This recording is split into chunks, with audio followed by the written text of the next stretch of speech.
Welcome all and thanks for watching the first Never Stop Cycling Virtual Recon, a series in which riders will recon a crucial section of an upcoming race, and they're going to share their insights with you on it. And they're just doing it at home on their text trainer. My name is Rob and I'm your host, and you've probably already recognized the guest next to me on the screen. It's Tejay van Garderen of EF Pro Cycling. Welcome, Tejay. Thanks for joining us today. How are you going? It's going good. Thanks for having me. I can see you've already in the warm-up. It's getting a bit warm already. Yeah, we just did the climb before the Col de la Lusette. It was a narrow, not too steep, but narrow, and then the downhill was tricky. It was enough for me to start working up a sweat already. Now we're on the Col de la Lusette, which I hear has 17% gradients. It sure has. So you're going to be in for a treat on your Wednesday morning. It is Wednesday, the 5th of August, so a couple of weeks out still from the Tour de France. You already mentioned the Col de la Lusette, so maybe a good time to bring that one up on the screen and explain to people a bit more about the Col de la Lusette. So there it is. The Col de la Lusette is going to be featuring in the finale of the Tour de France Stage 6 on the stage from Teil to Mont Aigoual, I should say. It's about 12 kilometers long, 7% average gradient. And as you can see on the Climb Pro feature on your screen of the Garmin Plus feature, a very steep middle section and towards the end. And that's definitely a part where Tejay will be sweating even more probably in a bit time. The top of the climb is around 1,360 meters of altitude. And from there it's still around 14 kilometers to the finish with a short downhill and then an 8 kilometer at a more gentle 4% of Mont Aigoual. Maybe a bit of an unknown climb to a lot of people, the Col de la Lusette. But yeah, definitely one is going to bode well for a lot of exciting racing. Tejay, had you already heard of the climb before? No, I'd never heard of this before. First time seeing it. And it's such a good, you were really enthusiastic about the virtual recon that you already did the climb before as well. So you get a total finale of the stage 6. It's going to be a tough one because apparently the myth is that Bernard Hinault had to walk slopes of the Col de la Lusette actually. Have you heard about that one? That was a little before my time, but I kind of feel like getting off and walking right now. You're at a section of, let us show the people at home, at 8% right now. So it's still on the lower slopes and it's still going to be more difficult. But yeah, Bernard Hinault apparently after a big night out in the 1980 in the Grand Prix Midi Libre, had to get off, had to start walking, and later threw in the towel in that race. But yeah, big nights out during racing. Not sure if that's still happening. Is it happening at EF? Definitely not on EF, but if you're serious about winning, you're not going to be wanting to do that. Just ask Bernard Hinault. But I'm not going to say that nobody does it. Okay. So people are all curious, but maybe we'll hear something about that at some point if there's still a bit of partying going on. Sometimes you hear those stories. You never heard it from me. You didn't hear anything from me. All right. Well, like I said, the Col de la Lusette, it's on the way to the finish on Mont Aigoual.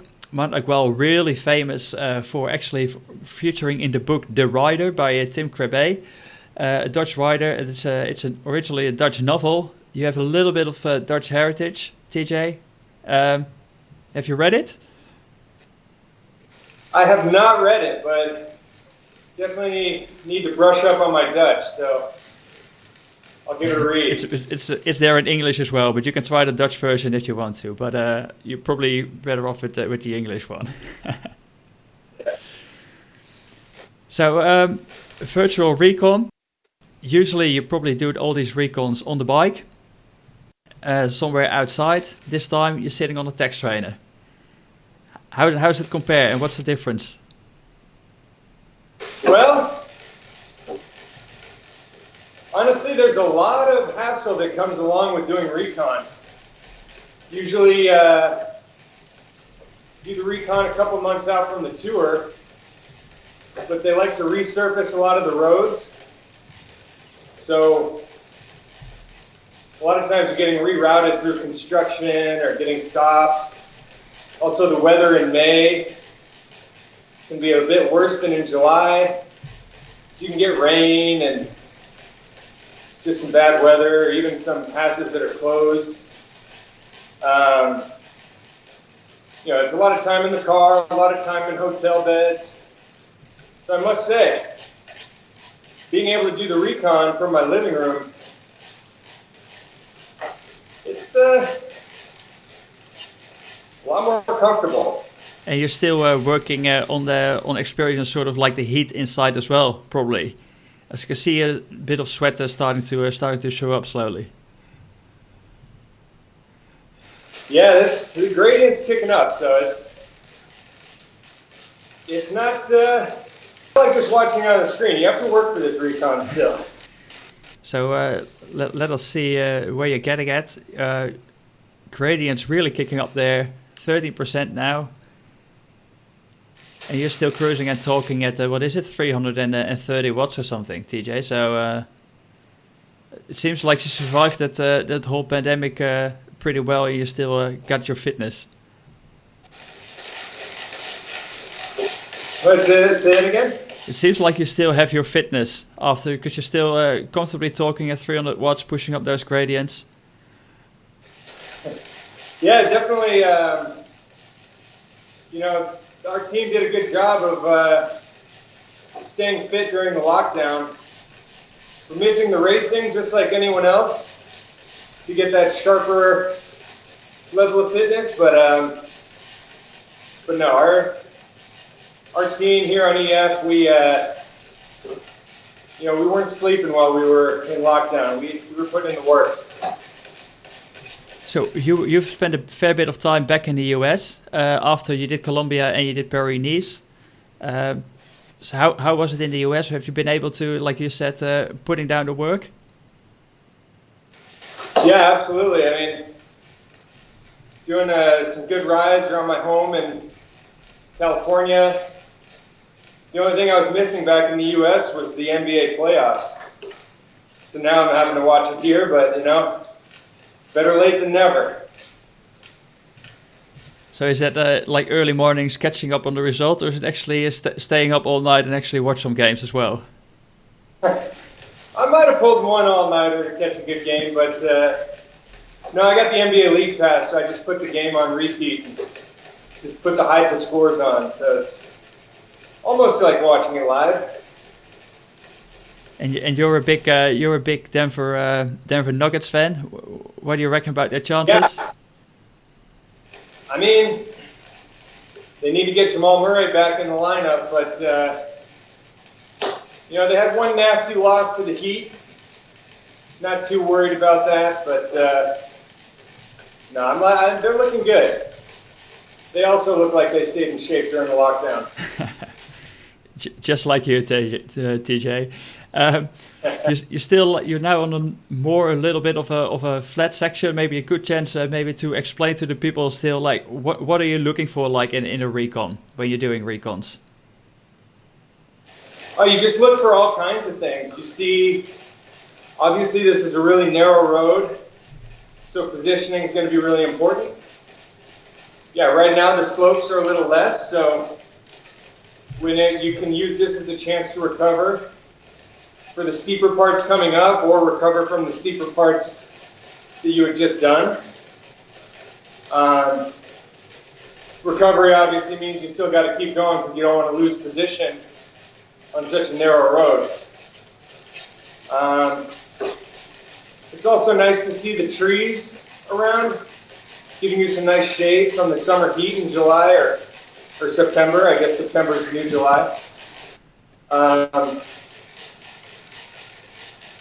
Ooh, and now we're headed up again. 8, 9, 7%. There's supposed to be a stretch somewhere. I think it's sort of like 7K from the top. Then it starts like a 5-kilometer section around 9.6% on average. Did you know that before you signed up for this? I'm kind of wishing I would have chosen the stage where it's nice and flat to the finish. Even just the road surface, you can see it looks really bumpy and it's just like a nasty climb. I don't blame Bernardino for walking. Great call. Yes, it looks really narrow, winding, and I think you've reached the steepest part of the climb by now as well.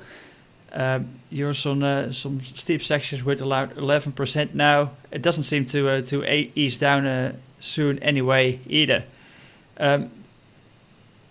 This is almost a climb where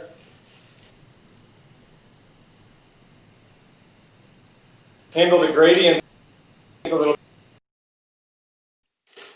You have to get out of the saddle here with those 11% gradients. So what kind of cassette would you be thinking about then if you would put like a bigger one on the back? You going to a 30 then, or? I don't know. It's maybe a 30 or 32 on the back, or you could even go the route of putting a 36 on the front, small chain ring.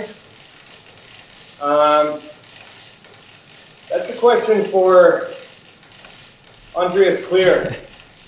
He's always the tech guy when it comes to equipment, so he'll know what the best option is. So probably after this virtual recon, you can give him a call and say, okay, we might have an issue for stage 6 of the tour this year. Oh, I think we should get Andreas on the Skype chat right now. I think he needs to see what we're doing here. We could do that for the next. For sure, if we got him on, he would know, okay, 36 on the front, or, we're putting the light screws or bolts into whatever, or who knows, he'll work something out. Maybe we should get him on for a next series then, or maybe he can do one of the other climbs for a virtual recon. See if he's still got his fitness from his pro days. Does he? Oh, you should just get him in a kit and have him ride up a 17% recon. He'd be thrilled. So talk about the Tour de France. I think there's still a long list at the moment of riders. What does it look like a couple of weeks out for you? How sure are you going to be there? Well, I know I'm doing the Dauphiné, and then we're going to a camp in Andorra. 12 guys on the long list now. We need to have a few riders in reserve to make sure that we can field the strongest roster possible. But I'm pretty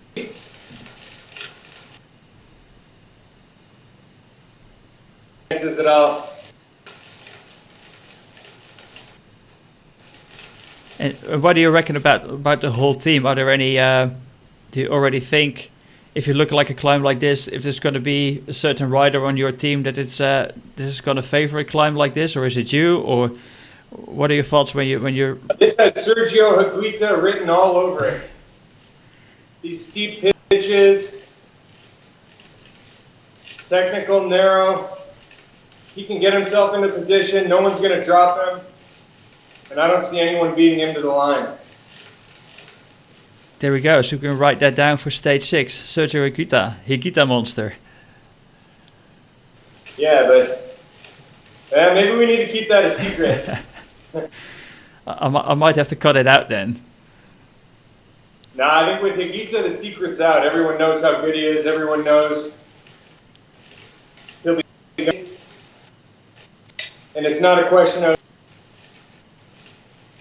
if he goes, it's a question of can you stop him? My guess is that answer is no. Yeah, like those roads are really could be a problem. Hey, it's so narrow. It looks a little bit rough. So unless they put some new smooth tarmac on there, it could be a different ride. Does that change a lot if it would be new fresh tarmac on here, or? Sometimes if the road is nice and smooth, it's easier to follow in the wheel. The speeds can be a little faster, so a draft. Yeah. It sounds funny getting a draft at 10%, but it's there. But when the road surface is rough, it makes it harder in the wheel. it makes it a more level playing field. So you're not even getting a draft even when you're sitting in fifth position. So it makes a difference for sure. And is there already like a stage for this year's Tour de France that you looked at, like that you would actually favor or have like a favorite stage for it? If you looked at the route so far, or? Wow, that time trial on the Planche de Béfi is definitely going to be something interesting. Let's see, I know in the beginning part I'm really familiar with a lot of roads there around Nice. Going up to Col de Turini. Used to be one of the favorite training routes of mine. I don't know, it looks like a really hard route. You just gotta take any opportunity that's there. Tight switchbacks. And now the road's opening up, you're getting above the tree line. No more cover, no more shade, being blocked from the wind, from those trees. Probably during the Tour. And it's 9.5%. Probably during the Tour de France, no more time to actually have a look around and enjoy that landscape. What's this? Probably this is the only time that you can sort of like enjoy those views. Because next time it might be a bit high heart rate and a full in racing mode by this stage. Yeah, I don't know. My next one is probably just going to be the back of whatever wheel I can cling on to. So what's your ambition to going into that Tour de France if you be selected? Is it like a domestique role, or maybe go for your own chances like only in that time trial, or? We have to see what chances present themselves. I mean, the roads, the nature of the course is going to shake up the roads really quickly, given that we have a mountain stage on stage 2. So I think it'll be pretty clear what the ambition is right from the start. And then for the rest of the race, I'll do my duties as I'm called upon and just got to show up ready. And when you then look at the this one, like this stage is quite early on in the race. It's already really, really tough one. When you think about this, would it then be sort of like a GC battle already here? Or do you think it's just going to be a break and maybe all the GC leaders are just saving their energy for later on in the Tour de France? Or? This is certainly not a day where you want to have a bad day. I think, this day almost reminds me of the day that Alaphilippe broke away last year. But you could definitely lose it. But Alaphilippe almost won the Tour on that day. So I think you have to go in with the mentality of if someone has really good legs on a day like today, they could gain serious time. Let's just quickly let everyone enjoy the view in this corner. I think that the steepest section is about to come up shortly. There's still you mean we haven't done it already? Nah, there's still a maximum slope of 17.7% coming, TJ, so be prepared for that. It might be the next corner, maybe. Yeah, we're definitely going to need smaller gears for this climb.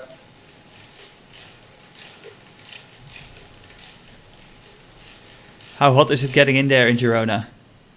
In the living room? How hot is it getting in the living room at the moment?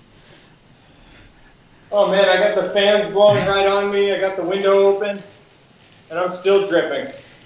So I think this could be where that steepest section is going to be. Is that something that you look at your Garmin to have like that Climb Pro Future on and then see those gradients and know what's coming up? Is that something that you guys have on during the race? Yeah, that's super useful.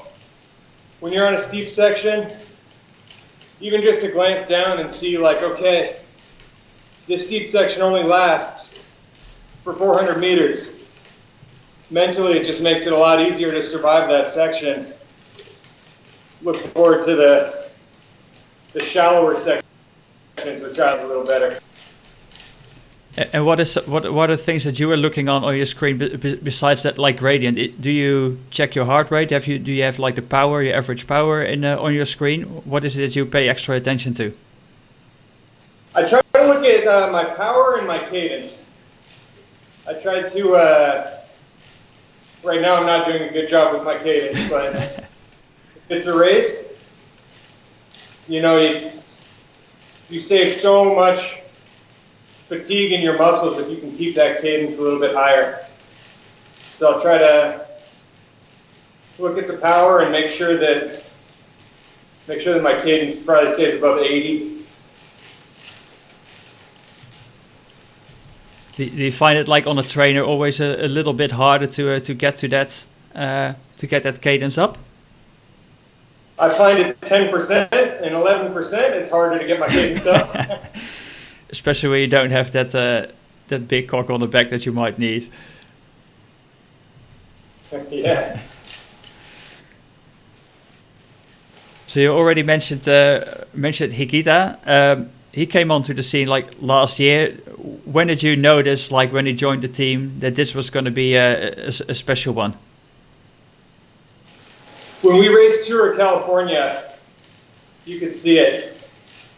Just he did everything he was asked to. Played the team role and nearly came away with the win. And that was his first professional race.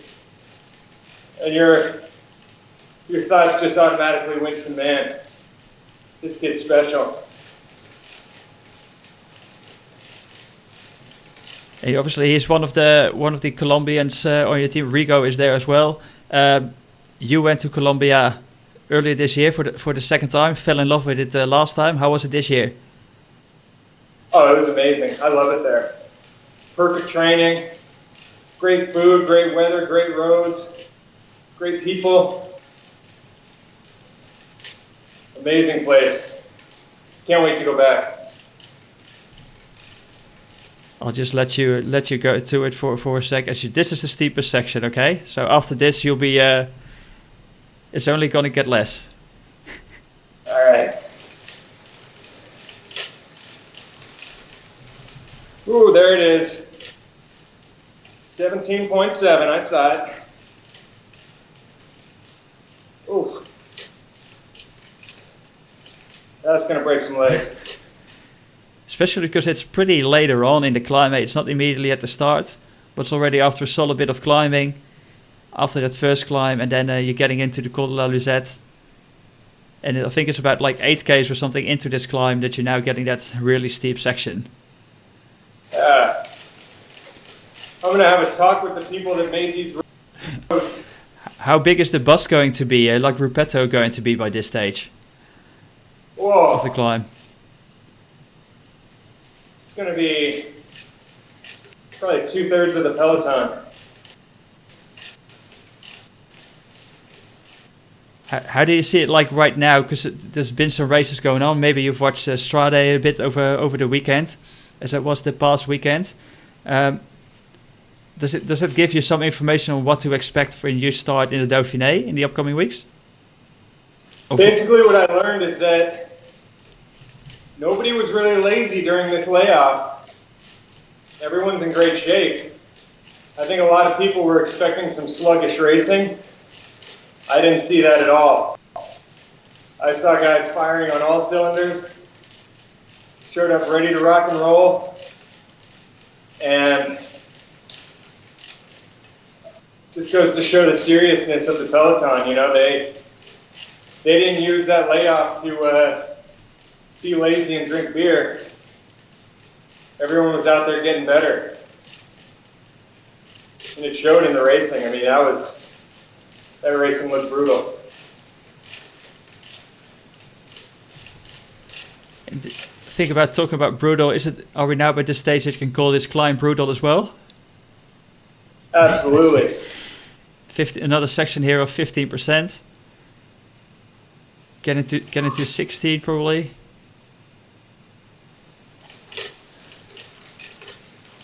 Is there another climb that comes to mind that you can sort of like compare it with? Ooh. Let me have a think.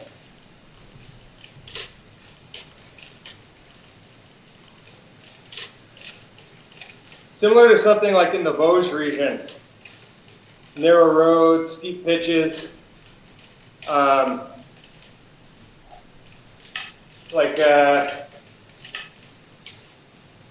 You know the Planche de Défi? We did a climb before that. It was much similar to this. This almost seems like Pays Basque style.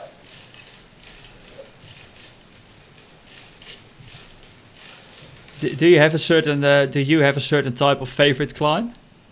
What's that? Do you have like a certain type of favorite climb? Do you like it more gradual, or do you like those steep pitches, or what do you prefer? Is there a favorite climb of you in general? If you can keep it under 10% gradient, I'm usually pretty good. Anything above that, I'm just trying to hold the wheel. Okay, so keep rolling here on this little section again of 15%. As people can see at home, this is just an absolute brutal climb. And something that really shows, I think, as well, is there's so many corners. You just keep twisting and turning on these narrow roads. Yeah, and that's, if you start drifting back into 30th position, those corners can be even more brutal. You get that accordion effect. The guy in the first wheel just accelerates a little bit out of the corner. By 30th position, you're sprinting. By 40th position, you're dropped. So how hard is it then in a recon like this to actually pick some landmarks, to actually recognize it with all those corners? Because they, at some point, they must all look alike almost, or not? Well, I think you have to look for major things, not like a little landmark. But now I'm noticing more trees. Before, I noticed there were no trees around and you could see for a long distance. So those are kind of fun. Because if you think, oh, that rock, there's going to be spectators and things around, you're never going to see that rock there.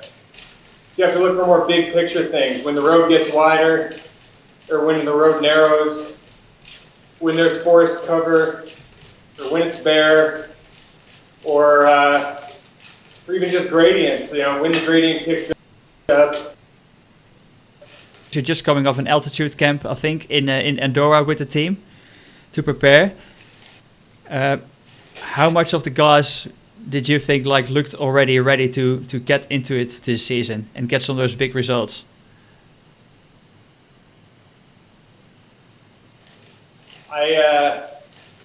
I was shocked at the level of all my teammates. They were chiseled, and even Mike Woods was dropping us on the climbs, and he'd come back from a broken leg. I mean, super impressive. Like everyone took their job seriously.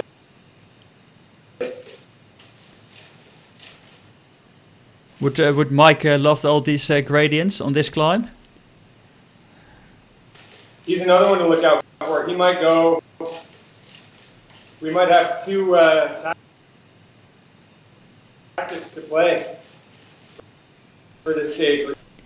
And also, so like on the camp that you guys just did, you had some massive days of some massive weeks. I must say as well. I think close to like 30-hour weeks on the bike. Yeah. Was that like sort of? Nate Wilson was up there supporting us, and man, he was driving us hard. Was that sort of like still like an incentive or like a stimulus that you needed to get ready to get back racing again? Absolutely. I mean, you can train hard by yourself, but when you get those that competitive nature going with the teammates, it just adds a different level to it that it's hard to simulate when you're on your own. So how is that competitive nature then? You guys have some little time trial efforts uphill or some little races between you guys, or? Yeah, we would do a TT effort, 15K TT, and we all just raced each other. Or we'd get to the base of a climb and they'd say, okay, get to the top first. All sorts of stuff like that, just to, we'd roll pace lines, sprint each other to town signs, just all that competitive stuff that it's hard to replicate. And who were the winners of those little competitions? Is that inside information?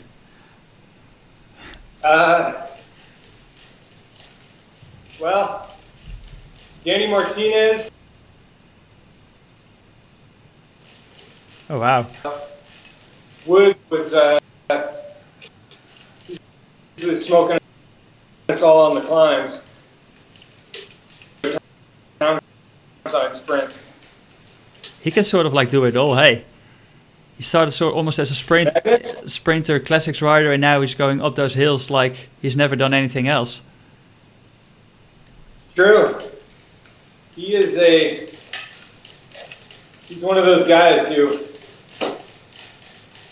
can do just about everything.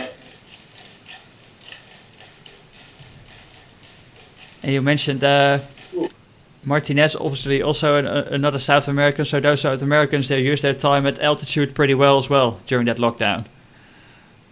Oh yeah. Yeah, they're going to be coming out swinging. In the meantime, you're getting sort of like close to the top. It's only, what do we see, 1.3 miles. So that's about 2K to go. Ooh, 2 more K. I must say it's going to be a little more flat in a bit. You can see it on that on the screen when it's got the next 300 meters sort of like showing. Well, I'm saying that while you're just pushing up a 13% gradient.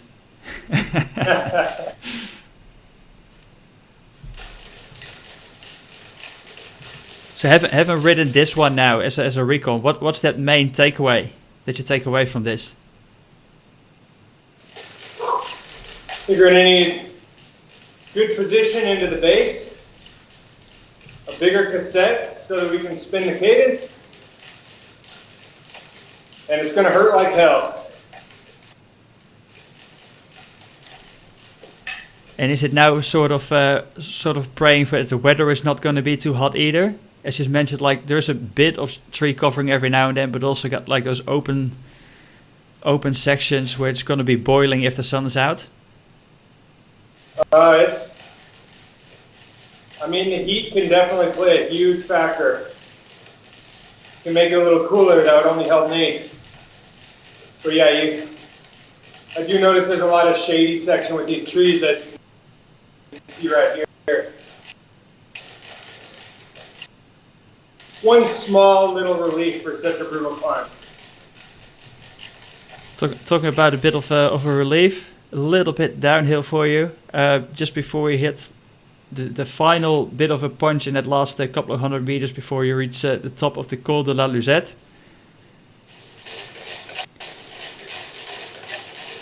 So is this something that you would consider like doing more often, doing like the virtual recons after having done this one? Oh, for sure. I think it's huge. I'm going to try to recon as much as I can from this. There's a lot you can take away from this and learn and do it from the comfort of your living room. Comfort of the living room. I was about to say that comfort level must be a bit at another level now than it was at the start.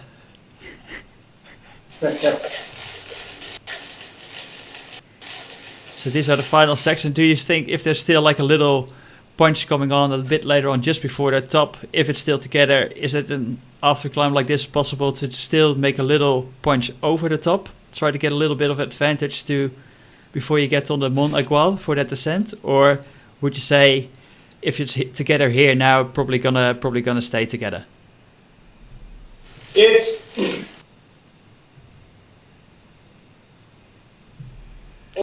over the top here, it's more just jockeying for position on the descent, which will, from my guess from looking at these roads, is going to be really important to get a good position on that descent.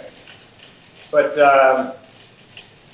as far as attacking, might be a little early with that finishing climb still to come. But I don't think the roads are. I don't think the group is going to be too big coming into this section. And knowing that that final climb then is about like 8 kilometers at a more comfort level, so maybe, or not comfort level, but at least like 4% average, so no really steep sections anymore. If someone gets away here, does it make it easier to stay away on that 4% sections, or is it actually harder for the best climb to stay away on sort of like gradients of 4%? It also depends on how organized the teams are. If a team is there with 4 riders left, they can get to the front and chase them back. If all the way someone gets away, some tired legs and hesitation,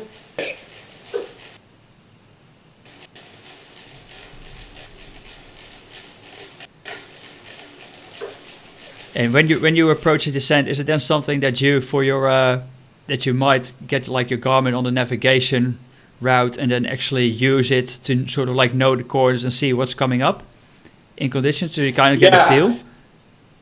That's huge to know if there's a sharp corner coming up, or if it's a corner that you can take at speed. Actually, it just makes it a lot safer, because if you're trying to claw your way back and you're taking a little bit of risk, or stay off the front taking a little bit of risk, you know how hard you can push it, and when it's like, okay, this is a dangerous corner.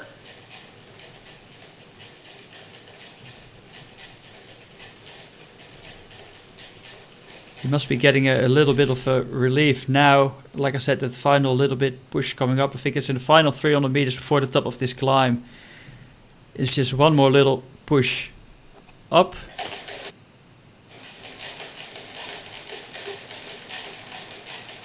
The cadence is up now, TJ. What's that? Your cadence is up now, so that's looking good now. Got it. You got to that 80. Yeah. Try to keep it up. So are the fans going to be excited watching this climb, you reckon? I hope so. I mean, the fans are parts of the tour. Obviously, I want everyone to be safe and keep social distance, wear masks. Hopefully there will be some people to cheer us on.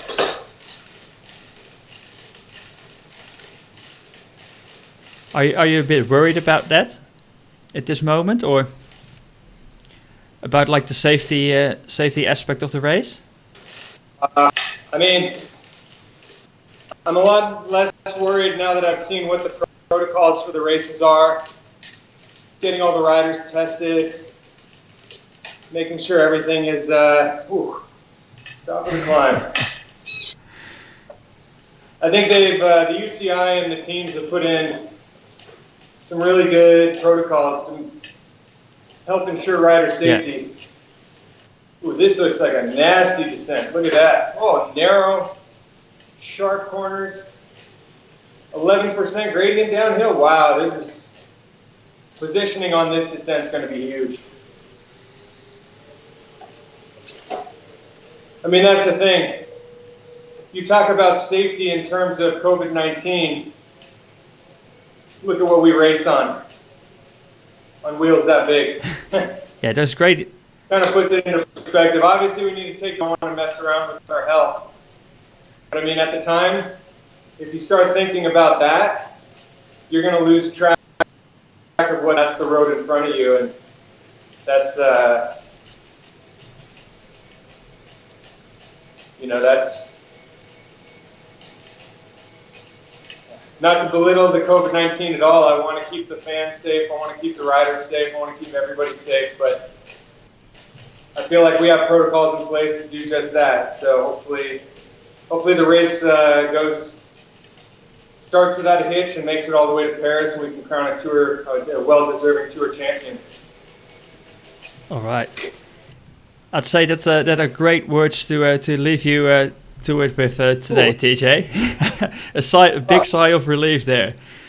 Thanks heaps for all the time that you made to get through this recon.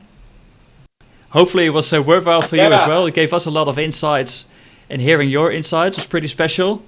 Thanks for that. You're welcome. Anytime. Yeah, we should do this again, because I'm gonna try to do some more recon for this tour, because take a lot away from it. Cool. Well, we're all up for it, and the software, the tax software is there. The Garmin is there with the Climb Pro feature, so that's definitely gonna be a success, I reckon. And we could put Andreas Clear on there. Yeah, let's do it. That's a good idea. Right. All right. Thanks everyone for tuning in for this virtual Recon Never Stop Cycling, and see you guys next time. Ciao.